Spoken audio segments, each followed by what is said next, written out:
Hey fellow legends, it's SG Rogue bringing you a new Apex Legends video on how to jump properly. So you can beat other teams, get the drop at the beginning of the game, and really just do well. So first off, I had a couple of people asking me about this for ranked as well as in pubs, so these should help you out in both scenarios, and I'll go into depth about all of them and show diagrams and explain the reasoning behind all of it. So first off, before we jump in, please be sure to hit the subscribe button and turn on notifications, and drop a comment and leave a like if you enjoyed the video. Alright, so let's get started.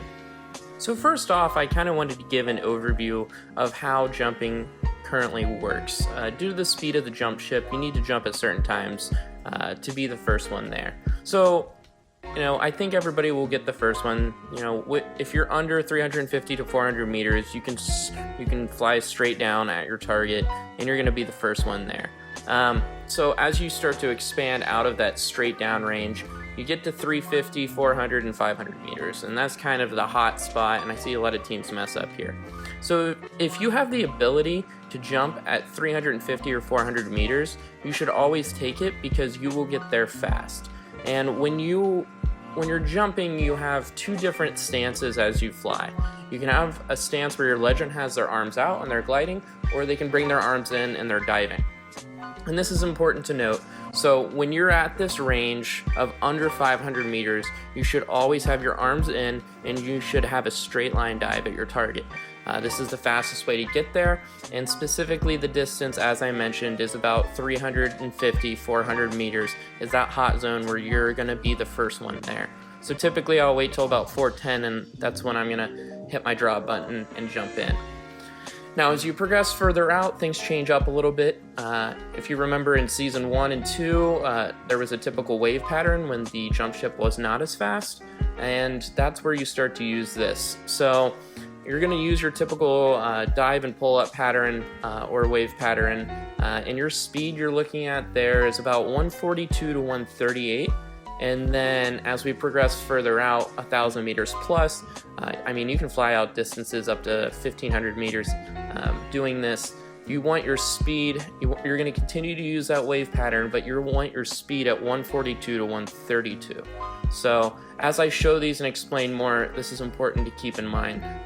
So before I show videos breaking down how to jump and specific examples, I wanted to show a little angle chart of the different circumstances you can have, and this really comes into play in ranked, and I'll explain why. So within 300 to 400 meters and kind of out towards 500, your jump really isn't too critical. If you jump around your meter marks around 300, 400, or 500, you're going to get there faster than the other team with a straight shot. That's just a direct 45-degree angle up at really your target. As you start to spread out further, leading really comes into play. And most of the time, if you lead another team, or you lead at an angle before another team drops, even if it's further out, you'll beat them. However, the 500 to 1,000 meter mark, this is where it gets iffy, and this is where you see a lot of fluctuation. So a lot of it's trial by error, and you'll find out when you need to jump for certain angles. However, typically if you're on that shorter end, wait a little bit longer for the shorter end of the meters, 600, 700. You can wait a little bit longer in the ship. If it's out towards 1,000 or 1,200, you're going to want to lead it a little bit more. However, when you start getting further out, there are two different scenarios you can run in, and this comes into play really in ranked. You might have a target, 13 or 1,400 meters. You're out past 1,000 meters, so you can have a direct, angled shot, or you can have a straight line to it.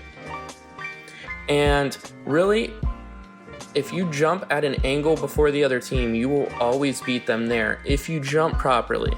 It's just because you're starting at an earlier point than the other team. Yes, the jump ship travels faster, but in Season 3 the map is a lot larger, so it takes more time for that jump ship to go that same distance it used to do in Kings Canyon. So start leading your jumps a little bit more, especially in ranked at longer distances. You'll see you beat teams there, and now you have the ability with the speeds 142 to 132 to get out there further in front of those teams. So you can travel a lot farther distances if you gauge it right.